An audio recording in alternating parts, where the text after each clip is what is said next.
ஆரம்பத்தில் இவரா நஸ்ரியாவோட ஹஸ்பண்டு அப்படின்னு சொல்லிட்டு பல பேரால் பாடி ஷேம் செய்யப்பட்டிருந்தாலும் போக போக என்னடா தலைவன் கண்ணாலேயே இப்படி நடிக்கிறான் அப்படின்னு தன்னுடைய நடிப்பு திறமையால் பலரோட மனசுல இடம் பிடிச்சவர் தான் ஃபஹத் ஃபாசில். வெல்கம்.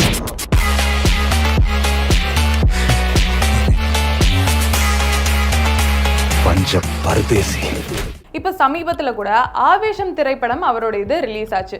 அது மலையாள திரைப்பட ரசிகர்களை தாண்டி தமிழ் திரைப்பட ரசிகர்கள் மத்தியிலும் பெரிய அளவில் வரவேற்பு பெற்றுச்சு.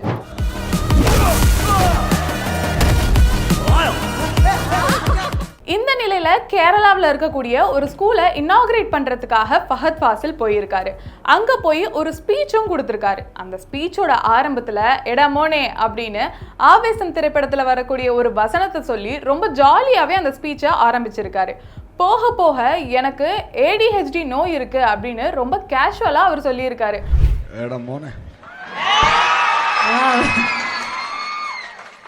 ഇങ്ങനെ ഡയലോഗ്സ് സംസാരിക്കാനേ അറിയുള്ളൂ. ഇങ്ങനെ ഒരു വേദിയിൽ വന്ന് എന്താ പറയേണ്ടതെന്ന് പറയാനുള്ള പക്വതയോ ബോധമോ എനിക്കില്ല എന്ന് എൻ്റെ ഭാര്യയും ഉമ്മയൊക്കെ സ്ഥിരം പറയുന്നതുകൊണ്ട് ബേസിക്സ് നിന്നും തുടങ്ങാം. ആദ്യം തന്നെ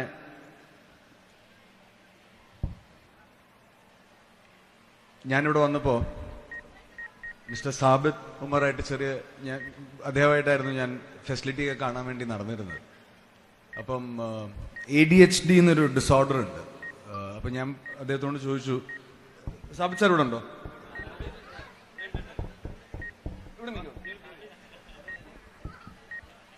അപ്പോൾ അദ്ദേഹത്തോട് ഞാൻ ചോദിച്ചു, അപ്പം ഇങ്ങനെ പല രീതിയിലുള്ള കണ്ടീഷൻസ് ആണ് ഞങ്ങൾ മേളിൽ ഡിസ്കസ് ചെയ്തുകൊണ്ടിരുന്നത്, പല രീതിയിലുള്ള ആൾക്കാരെയും പല രീതിയിലുള്ള കുട്ടികളെയും. അപ്പോൾ ഞാൻ അദ്ദേഹത്തോട് ചോദിച്ചു, ഈ ADHD എന്ന് പറഞ്ഞ അസുഖം മാറ്റാൻ എളുപ്പമാണോ? അപ്പോൾ പുള്ളി എന്നോട് പറഞ്ഞു, അത് ചെറുപ്പത്തിൽ ഡയഗ്നൈസ് ചെയ്താൽ ഈസി ആയിട്ട് മാറും എന്ന് പറഞ്ഞു. 41 വയസ്സിലാണ് ഡയഗ്നൈസ് ചെയ്തത്, ഇനി മാറുമെന്ന് ചോദിച്ചു. അപ്പം ഞാൻ ക്ലിനിക്കലി ADHD ഡയഗ്നൈസ്ഡ് ആണ്. ഇത്രത്തോളം ഇല്ലെങ്കിലും ചില രീതിയിലുള്ള ഡിസോർഡേഴ്സ് എനിക്കുണ്ട്.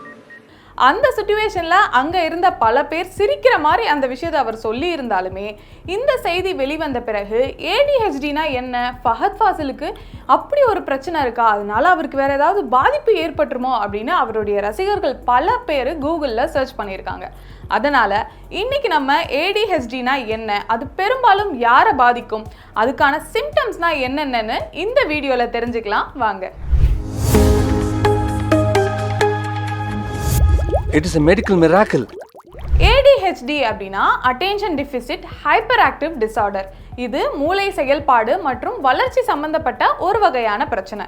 இதை இந்த பேரை வச்சே நம்ம ஈஸியா புரிஞ்சுக்கலாம். முதல்ல இந்த பேரை ரெண்டா பிரிச்சுக்கலாம். ADHD. AD அப்படின்னா அட்டென்ஷன் டெஃபிசிட், அதாவது இந்த பிரச்சனையால் பாதிக்கப்பட்டவங்கனால ஒரு விஷயத்தில் முழுசாக கான்சென்ட்ரேட் பண்ணி ரொம்ப நேரம் பார்க்க முடியாது, இல்லை அதை லிசன் பண்ண முடியாது. அண்ட் இன்னொரு ஹாஃப் எடுத்துக்கிட்டோம் அப்படின்னா HD ஹைப்பர் ஆக்டிவ் டிசார்டர், அதாவது ரொம்ப துருதுருன்னு ஒரு இடத்துல கொஞ்ச நேரம் கூட உட்கார முடியாமல் ரொம்ப ஹைப்பர் ஆக்டிவாக இருப்பாங்க. இந்த ரெண்டு விஷயம் தான் ADHDயால் பாதிக்கப்பட்டவங்களுக்கு இருக்கக்கூடிய ரொம்ப முக்கியமான சிம்டமாக இருக்கும். ADHDயை பொறுத்த வரைக்கும் அது சின்ன பசங்களை தான் மோஸ்ட்லி அஃபெக்ட் பண்ணும், பெரியவங்களை பெரிய அளவு இது பாதிக்காது. சரி, நம்ம வீட்டு பிள்ளைங்களுக்கு ADHD இருக்கா இல்லையான்னு எப்படி கண்டுபிடிக்கலாம், அதுக்கு ஏதாவது சிம்டம்ஸ் இருக்கா அப்படின்னு கேட்டிங்கன்னா, நம்ம முன்னாடியே சொன்ன மாதிரி நம்ம வீட்டில் இருக்க பசங்க ஒரு இடத்துல உட்காந்து கான்சென்ட்ரேட் பண்ணி ஒரு வேலையை செய்ய மாட்டாங்க, கையில் பிடிக்க முடியாத அளவுக்கு ரொம்ப துருதுருன்னு இருக்காங்க, ரொம்ப ஹைப்பர் ஆக்டிவாக இருக்காங்க அப்படின்னா அவங்களுக்கு ADHD இருக்கிறதுக்கான வாய்ப்பு ரொம்பவே அதிகமாக இருக்குது. அட, குழந்தைங்கனால இப்படி தானே இருப்பாங்க, கையில் பிடிக்க முடியாத மாதிரி அங்கங்கே குதிச்சுக்கிட்டு துருதுருன்னு தானே இருப்பாங்க, அண்ட் அவங்க ஒரு விஷயத்தில் கான்சன்ட்ரேட் பண்ணி உட்கார வைக்கிறதே ரொம்ப கஷ்டம்தான் அப்படின்னு நீங்கள் நினச்சிங்கன்னா, ஆமாம், குழந்தைங்க அப்படி தான் இருப்பாங்க. ஆனால் நம்ம அவங்கள ஸ்கூலில் சேர்த்ததுமே அந்த சூழலுக்கு ஏற்ப அடாப்ட் பண்ணிக்கிட்டு அவங்க கொஞ்சம் கொஞ்சமாக ஒரு விஷயத்தில் கான்சன்ட்ரேட் பண்ண பழகிப்பாங்க. ஆனால் உங்கள் வீட்டில் இருக்க குழந்தைங்க ஸ்கூலில் சேர்த்த பிறகுமே அவங்களால ஒரு விஷயத்தில் கான்சென்ட்ரேட் பண்ண முடியல, ரொம்ப ஹைப்பர் ஆக்டிவாக தான் இருக்காங்க, ஒரு இன்ஸ்ட்ரக்ஷனை கரெக்டாக ஃபாலோ பண்ண முடியல அப்படின்னா அவங்களுக்கு ADHD இருக்கிறதுக்கான வாய்ப்புகள் அதிகமாகவே இருக்குது. உங்களுக்கு உங்கள் குழந்தைங்க கிட்ட இந்த மாதிரியான சிம்டம்ஸ் எல்லாம் தெரியுது அப்படின்னா முதல்ல குழந்தைகள் நல மருத்துவர்கள் கிட்டேயோ இல்லாட்டி சைல்டு சைக்காலஜிஸ்ட் கிட்டேயோ போய் நீங்கள் கன்சல்டிங் எடுத்துக்கலாம். இந்த நோயை பொறுத்த வரைக்கும் இது மூளை செயல்பாடு சம்பந்தப்பட்ட ஒரு பிரச்சனை அப்படிங்கிறதுனால எம்ஆர்ஐ ஸ்கேன் எடுத்தோ இல்லை பிளட் டெஸ்ட் எடுத்தோலாம் இந்த பிரச்சனை இருக்கான்னு கண்டுபிடிக்க முடியாது. உங்களுடைய குழந்தைய சைக்காலஜிஸ்ட் கிட்ட கூட்டிட்டு போனீங்க அப்படின்னா 2-3 சிட்டிங்ஸ் போறது மூலியமா, கன்சல்டிங் எடுக்கிறது மூலியமா தான் உங்க குழந்தைக்கு நிஜமாவே ADHD இருக்கா, அப்படி இருந்துச்சுன்னா எந்த அளவு பாதிப்பு ஏற்பட்டிருக்கு அப்படிங்கிறத கண்டுபிடிக்க முடியும். உங்க குழந்தைய சைக்காலஜிஸ்ட் கிட்ட கூட்டிட்டு போகும்போது அவங்க சில கேள்விகள் கேட்டு, சில ஆக்டிவிட்டீஸ் கொடுத்து, அவங்கள காம் டவுன் பண்ணி அவங்க எப்படியெல்லாம் பிஹேவ் பண்றாங்க அப்படின்றத பார்த்தும், உங்ககிட்டயும் முக்கியமா ஸ்கூல்ல இருக்கக்கூடிய டீச்சர்ஸ் கிட்டையும் அவங்க எப்படி பிஹேவ் பண்றாங்க அப்படிங்கிறத ஒரு ரிப்போர்ட்டா வாங்கியும் தான் அவங்க எப்படி இருக்காங்க, ADHD அஃபெக்ட் ஆகிருக்கா அப்படின்றத அந்த மருத்துவர் கன்ஃபார்ம் பண்ணுவாங்க.